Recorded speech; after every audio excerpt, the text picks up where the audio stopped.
నడి బాధారు కూర్చుని రమ్మంటే మన దమ్ముంటే నా దగ్గర రమ్మను, అంతేనా? నేను మాట్లాడతా. హరీష్ రావు గాని కేటీఆర్ అని దమ్ముంటే రమ్మంట. ఏం నీకేం చేయలే? ఏం వాడు ఏం చేసినా చూడు, ఇదివరకు ఒక రూపాయి కూడా చెట్టు భూమి పెట్టుకోకుండా కూడా పోరాడుతున్నాం. మరి ఎందుకయ్యా మరి అయితే అంతే. కేసీఆర్ మత్సాలు ఏమన్నా కడుపులు పెట్టుకొని చూసుకుంటాం, మీరు త్యాగదానులు, మీకు మా గురించి భూములు ఇచ్చిర్రు అట్లా చూసుకుంటాడు. అయితే ఎమ్మెల్యే గెలిచిండు కదా, గెలిచినాక పాముదుల బండి బయట కూడా రాకుండా కూర్చున్నాడు. మరి అంత తెలివిగలోడు అయితే మరి ఎవడెవడు కింద మీద అయిందో అసెంబ్లీ పోయి కొట్లాడి మరి అసెంబ్లీలో ఏం మాట్లాడుతుండు, ఏం చేస్తుండు? ఇదివరకు ఒక్కసారి కూడా అసెంబ్లీకి పోయినా అరే ఆడ అసెంబ్లీకి పోతలేడు, సరే దేశమంతా తిరుగుతలేడు, ఇడిచిపెడదాం. ఈడనైతే మీకు ఎమ్మెల్యే ఆయనే కదా, మీ దగ్గర కూడా వస్తలేడా? ఇక బొచ్చుడెక్క కంటికి గడ కనబడితే పాపం. గీనే ఫామ్ హౌస్ గీనేనేమో కదా. ఆ ఫామ్ హౌస్ ఉంటే వానికే సముద్రం పోలే, పైసలు ఉండే, భూములు ఉండే, వానికే ఉండే. ఈ ప్రజలకు ఏమున్నాయి? బూడిదే రాలబట్టే. ఇప్పుడు మీకు ఇందిరా మీన్లో, రేషన్ కార్డులో ఇంకేదైనా పని ఉంది, ఏదైనా సమస్య ఉంది అంటే ఎమ్మెల్యే దగ్గర పోతారు ఏడాయన. మరి మీరు మీ ఎమ్మెల్యే దగ్గర పోరు ఎప్పుడు?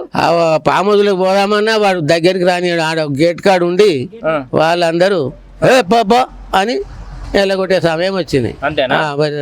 పోదామన్నా ఇప్పుడు దీని ఏమంటారు, డబుల్ బెడ్రూమ్ కూడా ఖాళీ చేపిస్తారు, ఇబ్బంది పెడుతున్నారు అనేది తెలిసింది. ఇప్పుడు మీకు తాత్కాలికంగా ఇచ్చిన డబుల్ బెడ్రూమ్ ఉన్నాయి ఇవన్నీ, వాళ్ళు ఉన్న వాళ్ళని కూడా ఖాళీ చేయాలి. మీరు మీకు ప్యాకేజీలు రాకనేమో చాలా మంది ఉన్నారు, వాళ్ళని ఇప్పుడు నిన్న మొన్న బాగా ఇబ్బంది పెడుతున్నారటగా. ఇబ్బందిలో ఉన్న వాళ్ళు చాలా మంది ఉన్నారు.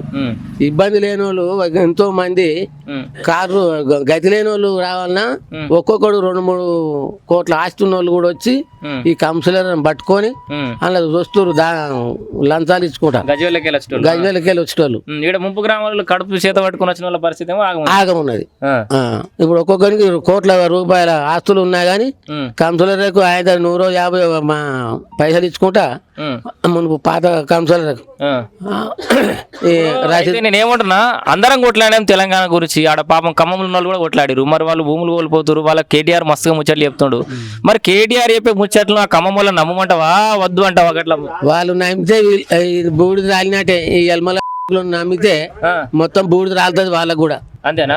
ఇది మాత్రం పక్క. ఇక ఖమ్మం వల్ల కిటికీలు చెప్తున్నావు సోటిగా, మేము మమ్మల్ని మీరు నమ్మినట్టు మీరు నమ్మితే మీరు ఆగమైపోతారు అంటావు.